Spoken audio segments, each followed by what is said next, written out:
When I was 2 years old, just looking up in the skies, I was like, how can I get there? Being in the Caribbean, I didn't see how that was possible. So slowly I started letting that go. But the universe was really calling me. I want to be an astrobiologist, and that seemed like it was impossible. But ideas are very powerful. I was in the Olympic Games in 1972. I've always enjoyed being an adventurer. I was flying with my daughter and there was an ad that popped up. Would you like to become an astronaut? Would you like to go to space? And I said yes. John is one of the most incredible people I've ever met. The fact that he's been following this company for 18 years just for this moment, I think that's very special. But for some reason, I seem to attract myself to these experiences.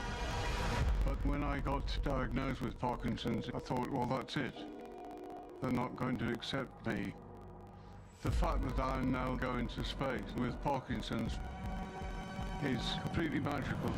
Virgin Galactic is breaking down barriers for space travel and scientific research. From the regulatory side to the engineering side, it's amazing to see all of these pieces come together. The new space age means diversity, imagination, and adventure all will have a home in space. We've built a space line, and now it's time to go. This is revolutionary. My name is Anastasia Myers. My name is John Goodwin. Keisha Schahaff. I'm the first person from Antigua to go to space. For me to go into space is hopefully inspirational to all people. It really does just connect everyone. This is for all of us. Space for all opportunity. We all need to get out of our comfort zone, try new things, to believe in ourselves. These are pre-space tiers. This is the standard issue tiers, totally required for going to space. Welcome, everyone, and prepare yourself. There will definitely be pre-space tiers. Thank you for joining us on this momentous day as we bring you coverage of our first private astronaut commercial spaceflight, Galactic 2. I'm Sirisha Bandla. I run research operations and government affairs here at Virgin Galactic, and I had the privilege of becoming astronaut 004 on our Unity 22 test flight. We're coming to you live from our home at Spaceport America, set in the beautiful state of New Mexico here in the US. Days like today don't come around all too often. They're special days that mark moments where boundaries are broken and what we thought to be impossible is redefined. As you saw in the intro, the crew aboard our first private astronaut flight today are unique. They're history makers. They're not only achieving their own dreams, but they're also inspiring the entire world. On board, we have the first Olympian to go to space, the first astronauts from Antigua and Barbuda, the first mother-daughter duo to fly to space, and the youngest astronaut in history. And also, one of my personal favorites, this is the most women ever in a single space flight, and our mission is also majority female, which is huge given that less than 100 women have gone to space total in our history. The list goes on for this incredible crew, and I can't wait for you to get to know them more on this show. But first, let me introduce you to my co-host, our Mission Insights Specialist, Jonathan Ritchie.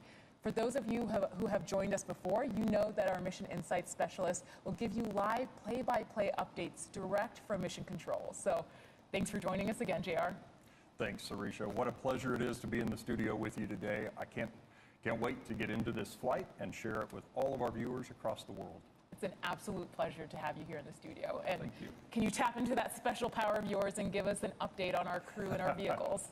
Yes, I can. So, as you can see, the vehicles are already airborne. We have, earlier this morning, observed a perfect takeoff from our runway here at Spaceport America with Eve, the mothership, piloted by astronauts Nicola Pacelli and Mike Masucci. Mothership Eve has completed the climb to launch altitude, which for today's flight is 44,500 feet. But in addition to that launch altitude, there's also a designated launch point within the airspace. Everything is looking fantastic. As I said, we're already at altitude. We're at 46,000 feet right now, and just a beautiful view you get from up there. I imagine our crew are taking it in, and they're preparing themselves as we get closer and closer to that big moment. amazing. I can feel the anticipation, and I'm not even on board.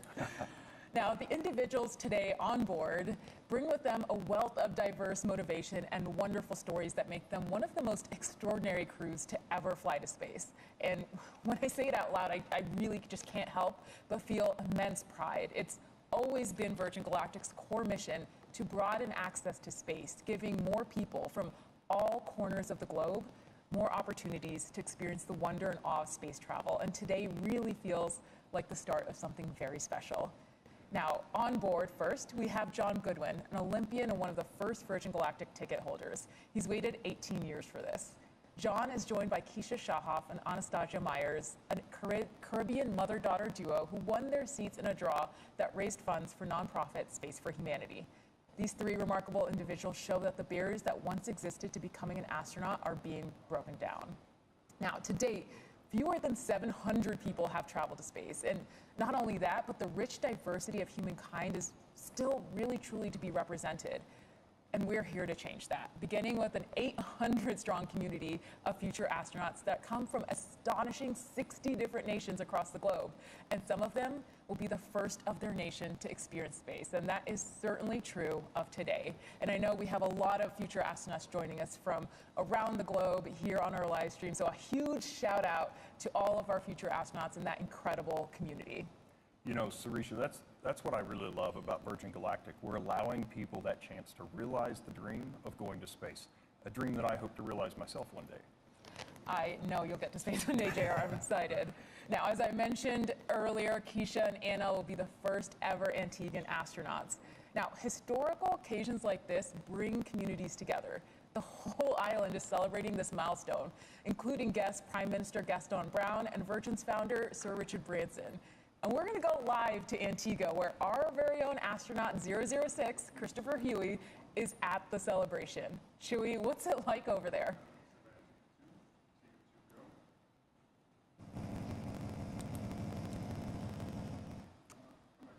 All right, it looks like we have a few technical difficulties, so we'll try to check in a little bit later. But I saw some of the celebration, honestly, a bit earlier, and it looked amazing. There was a huge crowd there supporting Anna and Keisha. We saw Chewy give a presentation about the flight to the crowd. It just looked like all of them were having an incredible time. So we'll try to check in a little bit later. Now, we know that space has this amazing ability to bring people together, and that was on full display in Antigua, but there's also a lot of other parties going on as well. And we'll go in and check on those a bit later. So, it's just couldn't be more excited. Now, what looks like, let's go and check in on the people on board. Their stories are so inspiring, and I can't wait to get to go into their stories and have our entire audience join them on their journeys. Now, John Goodwin, let's start with astronaut 11, an Olympian and one of our first ticket holders. Let's take a look at John's story. I've been waiting a quarter of my life on this earth to go into space. I'm 80 now. The fact that I'm now going to be doing this is completely magical. I watched the landing on the moon with great interest in 1969, and it's incredible to think that I'm here. John is such an interesting man. He is one of the most incredible people I've ever met. He's such a daredevil. This guy lives. I kayaked in the Olympic Games in 1972. I organized an expedition of 14 people. The record still stands today. I seem to attract myself to these sort of things. When I got diagnosed with Parkinson's, I thought, well, that's it. They're not going to accept me. You're going to space despite the Parkinson's. This attitude of space for all is a wonderful thing. Hearing his story makes me realize I'm going to be sharing this mission with such an amazing human. Space. This opportunity is completely unreal. For me to go into space and defy Parkinson's is hopefully inspirational to all people.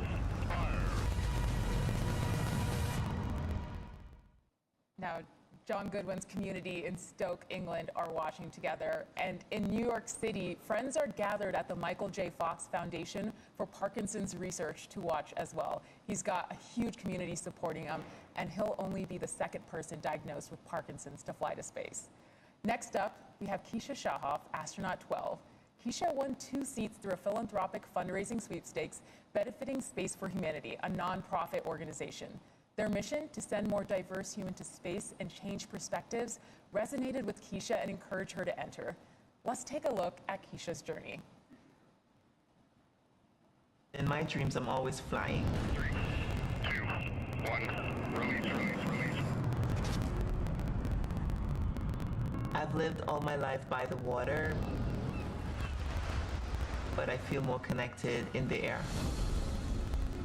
My first interest in space really started when I was 2 years old, just looking up in the skies. How can I become an astronaut? Being in the Caribbean, I didn't see how that was possible. So slowly I started letting that go. But the universe was calling me.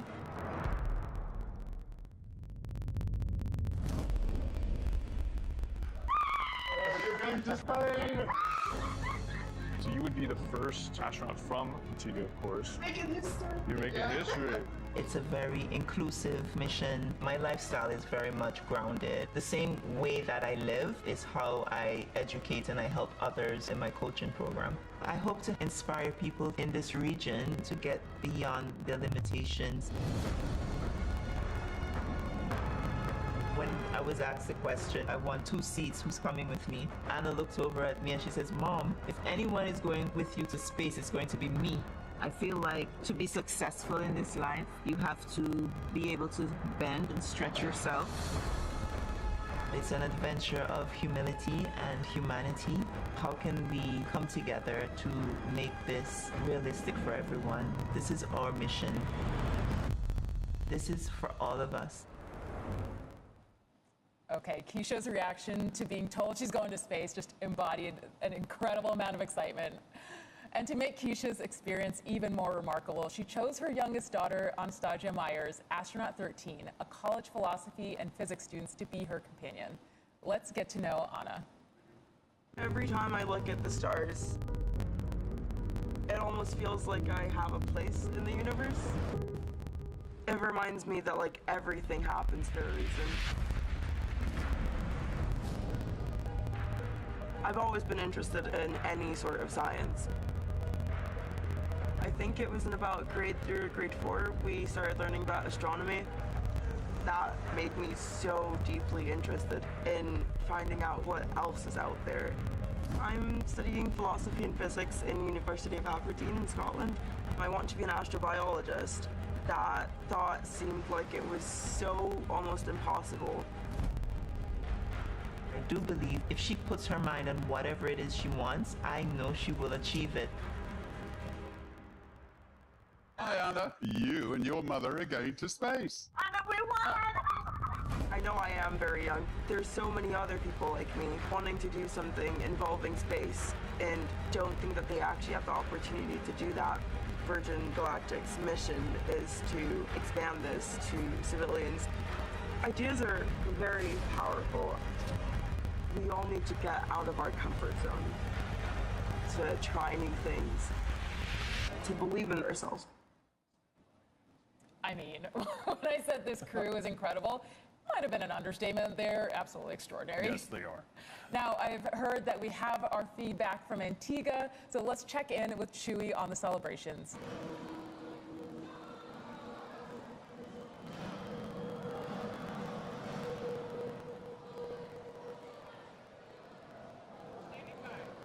Make sure they know to bring the audio down. All right, testing, 1, 2, 3, am I in? Good?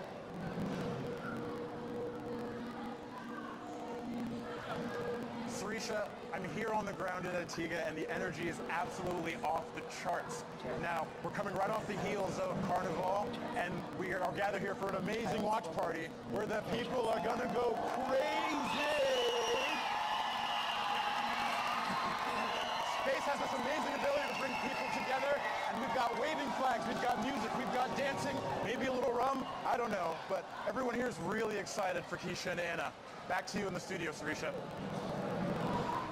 Amazing. I can feel the celebration. It's amazing. I can feel the energy. It's incredible. Now, going to our pilots who are going to be taking our dynamic crew to space, I want to introduce our commander of Unity, astronaut C.J. Sturkow, a retired Marine test pilot and former NASA astronaut. Sturkow is a veteran of 4 space shuttle missions and 3 Virgin Galactic Unity missions. He's the first person to launch to space from 3 different states. Piloting.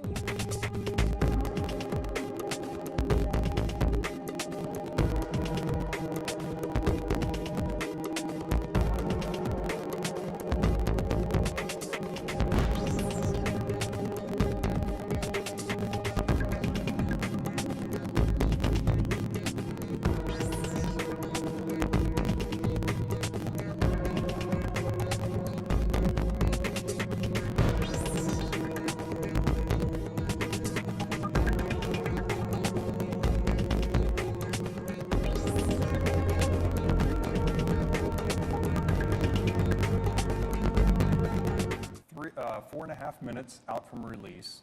That's an estimate based on our expected time of arrival at the release point, and that gets closer and closer to being accurate as we get closer and closer to that release point. So at this point, 4.5 minutes out, that's a fairly accurate estimate. All right, you know, space flight is not just a trip to space.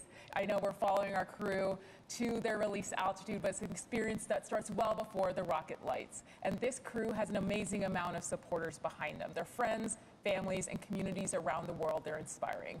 Let's take a look at some special messages sent in for this crew. Former NASA astronaut Ron Guerin here. I can't wait for you to hear 3, 2, 1, release, release, release. Keisha and Anastasia, good luck on their space trip.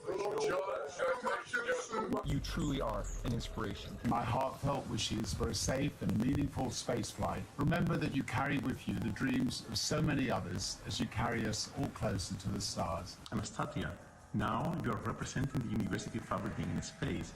I'm just sending a message to all the students and the community that our dreams can come true. Congratulations to my cousin Keisha. I'm so happy you put the energy out there, and Virgin Galactic, you caught it. We knew you were born to fly. You're going to be inspiring a whole generation of young Antiguan and Barbudans. Hi, I'm Keisha. I miss you a lot. And I'm happy your dream came true. Good luck to the entire crew, and especially Anna. We're so happy for you. We're supporting you, and we're all here for you. This is just a huge historic moment. I'll be watching from here in Australia. Here in the UK. From Antigua. From Iceland. From Edinburgh. Godspeed. Bring me back a Mars bar.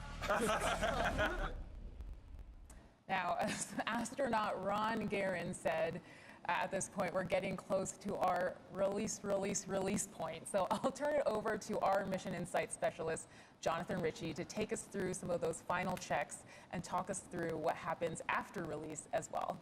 Thank you, Sarisha. So at this point, the pilots are ensuring that the spaceship is in its launch configuration. You know, after I just said that time estimate's pretty accurate at this point. Well, we went and adjusted it. So we're about 3.5 minutes out right now, and currently conducting our L-4 checks. That's a series of checks that we accomplish at designated points on our flight profile to ensure that the spaceship is go for launch. This is also when Spaceship Unity will isolate its air supply from Eve and prime the rocket motor by opening the backup oxidizer valve.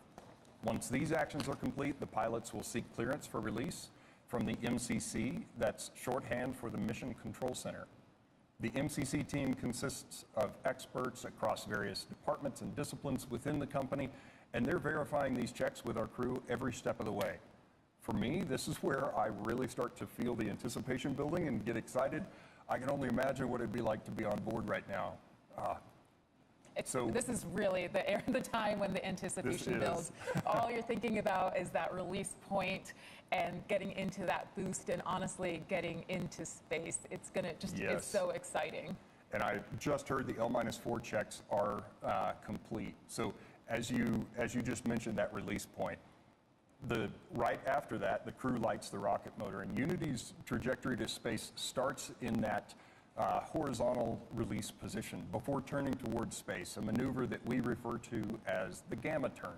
And then the rest of the rocket motor burn occurs in the vertical.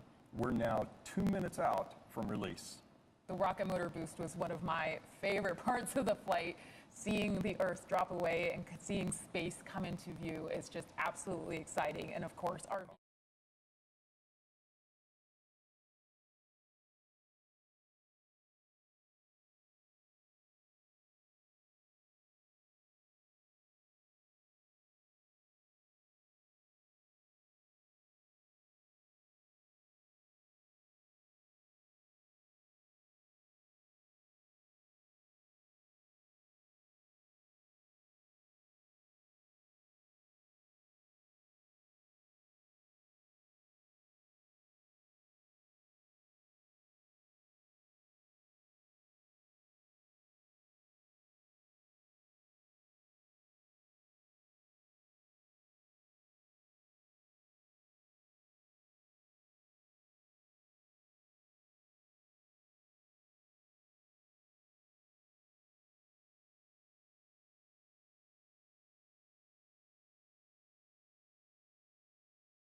They've planned to manage their energy management as you do with a glider, and now hitting those waypoints as they come in to runway 34 here at Spaceport America. So that's south to north on the runway. For those non-pilots tuning in, those numbers represent the first two numbers on the magnetic heading of your compass. So 34 is 340 degrees.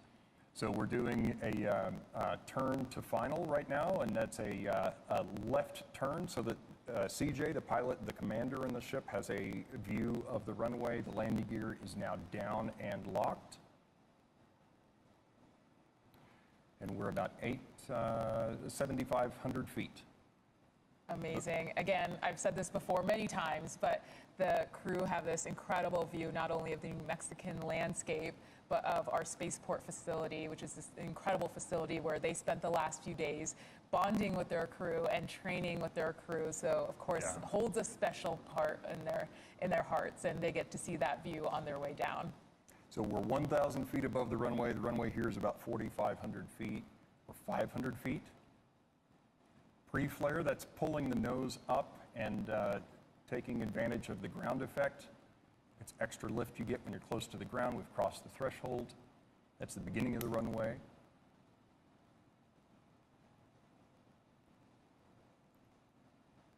Beautiful. And touchdown of the main gear. Now CJ's going to hold the nose gear up for a little bit. That helps bleed off the energy that the spaceship has, using the air drag associated with that. Now I started to lower the nose.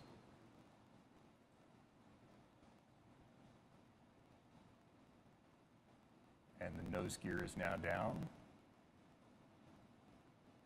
So at a designated airspeed, the pilots have the option to apply the brakes or not. They can let the vehicle roll to a stop. We have plenty enough runway here. They are applying the brakes today, so. We have 12,000 feet of runway here at Spaceport America. 12,000 feet of runway and 200 feet wide, so plenty of room. And full stop. Oh my gosh, amazing. That is absolutely incredible. What a beautiful landing. Congratulations to everyone on board. We saw beautiful flying from our Eve crew and brilliant work by our chase pilot, all of whom are still in the air right now. Thank you to everyone on the ground here at Spaceport America who made this day possible. Continue following us on social to hear more about our incredible astronauts and see more from this incredible flight. Now, we'll continue the celebration here as we wait the arrival of our other vehicles. Our astronauts are envoys of hope, curiosity, and progress. The more who are able to have that experience and go back to their respective diverse communities, the bigger effect it'll have on the next generation of dreamers for the care of our home planet and the people that inhabit it. G2 crew has demonstrated that the future of spaceflight is not only for pilots and engineers, but for artists, science, athletes, anyone that wants to embark on this journey. So wherever you are on planet Earth, we thank you for watching, and we'd love for you to join us on one of our upcoming future missions. Please join the celebration on social, or head over to our website to learn more about this mission and how you can embark on your own journey to space. Thanks, everyone. Thank you for joining us.